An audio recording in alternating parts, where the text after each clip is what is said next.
Ladies and gentlemen, welcome to DSP Sports. I'm Don Stevens, and I'm with David Beard. How you doing, David? Not so hot, Don. Not so hot. I just completely bombed last weekend with my pick. Well, you got one. So, You got Chicago. yeah, well, I mean, I think everybody had Chicago though last weekend.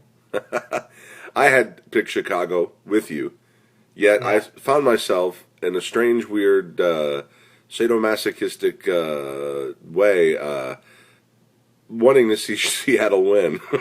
Oh, I was the same way with the Jets though, so I understand. Yeah. So, well, you got your half dream there with the Jets.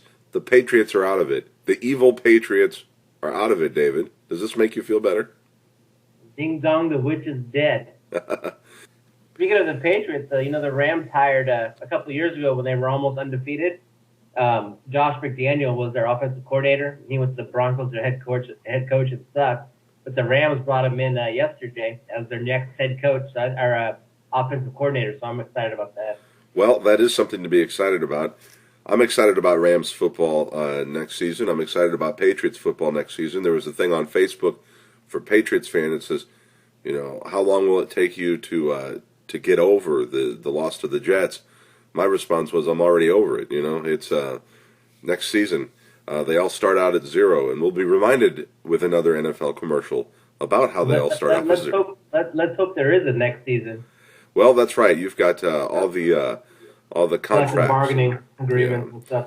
And that might be something that we're reporting on for the NFL in the offseason. But I hope not. Chicago has moved on, and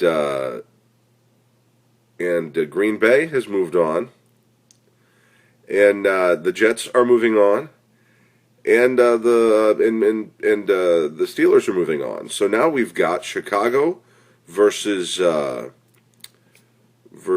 Green Bay. All right, should I pick it? Yeah, go ahead. Who do you want to win in that fun little entanglement? I'm going to take Green Bay. Yeah, I've having a hard time with that because I like Green Bay and how they're playing, and I have this dream that they're going to win a Super Bowl without Brett Favre.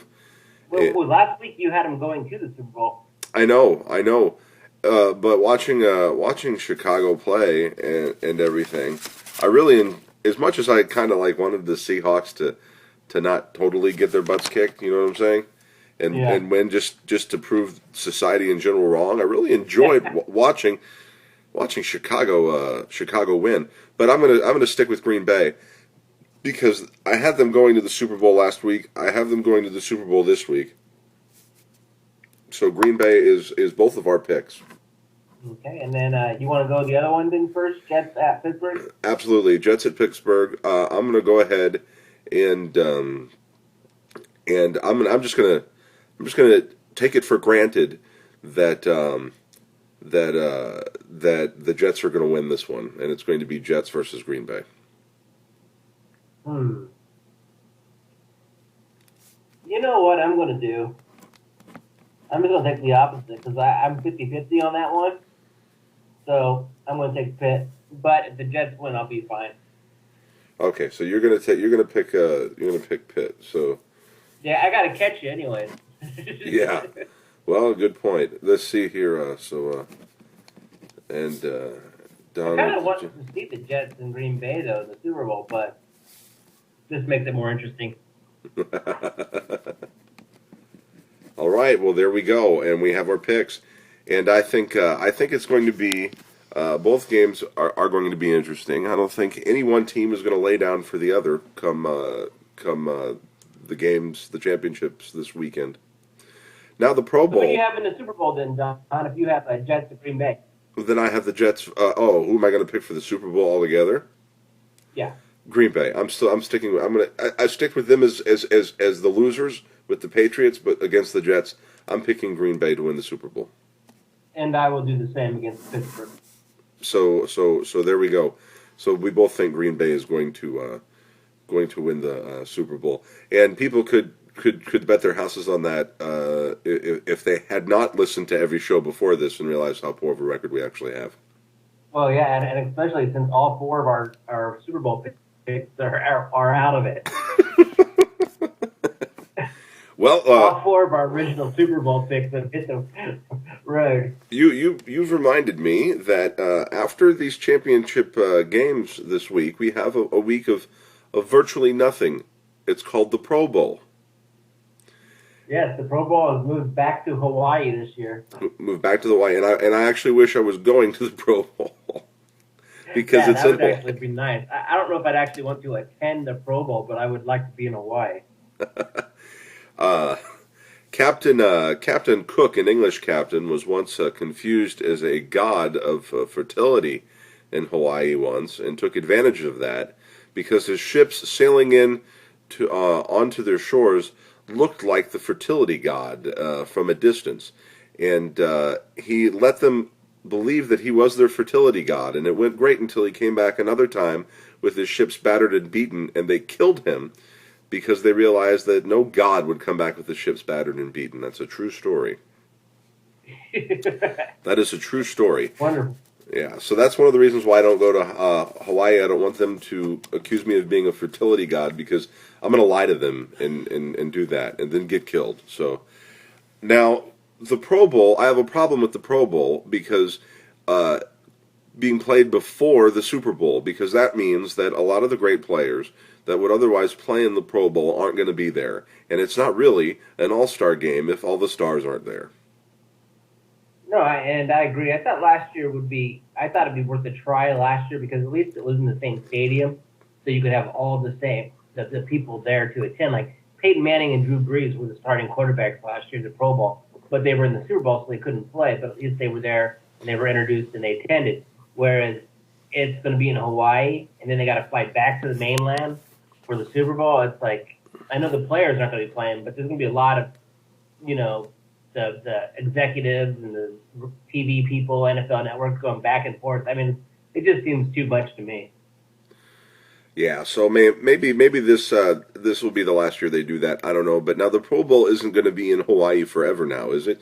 They're going to move it to different places. At least that's what I heard last year. Is that true? Do you know? Well, I heard that they have a couple more years, I guess, in Hawaii. Then they're going to do what they did last year and have it the week before at the stadium that the Super Bowl is at. Except, I think that's the plan right now, but I could be wrong. Well, they should change it on the weeks that on the years they have it at the venue. Maybe they should do it the week before, and then the weeks that they don't have it at the venue, maybe they should do it like the week after or something. Yeah, no, I agree with that. Yeah. Now we have NBA news. Some stuff's been going on in the NBA, and I want to get to that. So do you have anything on NBA news, David? Anything at all you have to say about any sport in the NBA? Well, when we first started doing the show, Don, I was pretty hopped up on the fact that the Heat were 9-8 and they weren't very good, and so I thought it was the greatest thing ever because they're the greatest team of all time. And then so we talked a little crap about them. Then they decided to go off and win 21 of 1. And then last week, I think you and I were laughing and acknowledging the fact that we completely jinxed them into a great record, and that they're, pretty much admitted they're doing pretty good.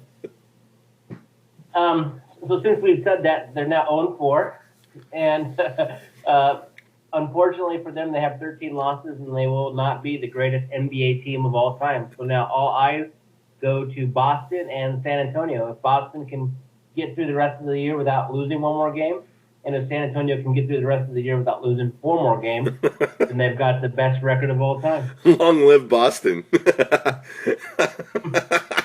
didn't see San Antonio being this good either. I'll tell you, they got a lot of old guys in their team, and they've only have 6 losses. All I can say is if us saying good things about Miami causes them to continue to lose, I hope they have a stellar season. They got the greatest team ever.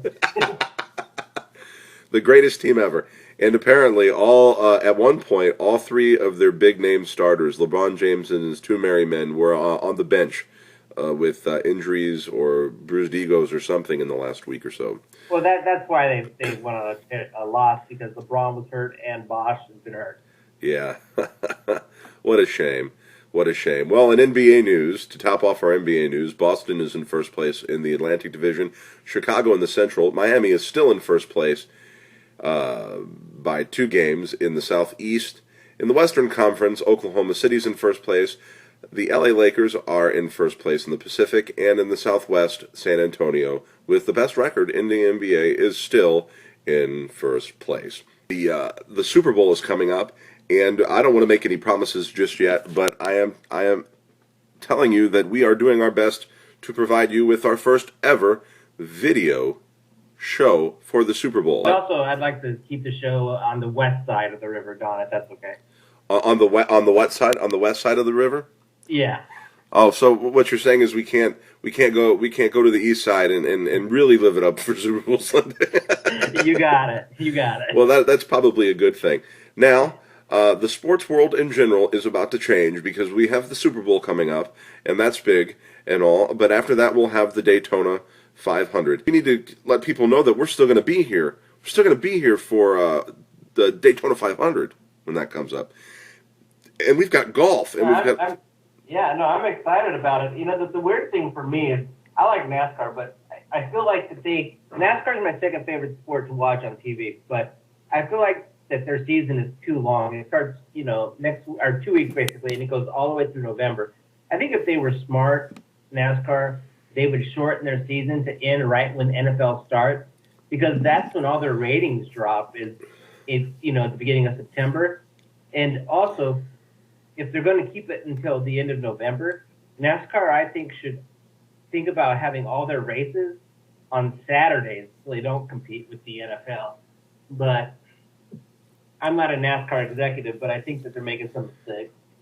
Well, I mean, you're probably right there when it comes to that. Either that or have Junior start winning, and then NASCAR fans are going to watch no matter what. Yeah, but if he starts winning, everybody's going to know it's fixed because he's stuck now for how many years? I mean, and I like the guy. Hey, man, maybe they found the magical combination of they're changing the crew chiefs up in the crews and everything this year. What would be great is if the guy who got Junior's old crew chief wins the championship. That'd be funny. That would be hilarious. That would be outrageously hilarious. I am going to, because of DSP Sports, I will be paying more attention to NASCAR this season than I have in the prior seasons, because I kind of gave up on it because I didn't care for the way it was set up. But being a sports announcer now, I've got to do it. I've got to, and well, your problem is going to be, Don, is half the races are on cable. Well, yeah. I mean, I'll not watch those. Because I'm not getting cable for stupid NASCAR or anything, and when I start getting checks for doing the show from the people at DSP Finance department, then I'll start buying cable. I liked your Facebook update a couple weeks ago when you were watching a football game. Yeah, like, damn cars are driving up and down my street, affecting my reception. Well, that's one of the things that you get when you have 3 radio shows. This being one of them, and you don't get a single damn paycheck. But that's okay. That's okay. Did you go digital when the government made you? Oh, I went digital because I was excited to drop my cable. Oh, gotcha. I had basic cable up until the digital came up, and then I dropped that like a brick when I realized that I could get almost as many channels with the digital as I did with the basic cable. You can actually get like a lot of the channels, huh? Yes, I can. And football looks great on my HD screen. And once I get my antenna up high enough, I'll have eliminated most of those problems. But aren't they supposed to eliminate antennas? No, the digital doesn't eliminate antenna. The digital actually makes the antenna necessary. What it eliminates is getting partial reception. If you getting it's all or nothing with digital TV. There's no fuzziness. This is important information for our listeners. Well, it is because because if they don't have cable, they can find out that they can still enjoy sports. Ladies and gentlemen, this is DSP Sports. I'm Don Stevens. David Beard, do you have anything you want to say to the great people that listen to the show every week? No,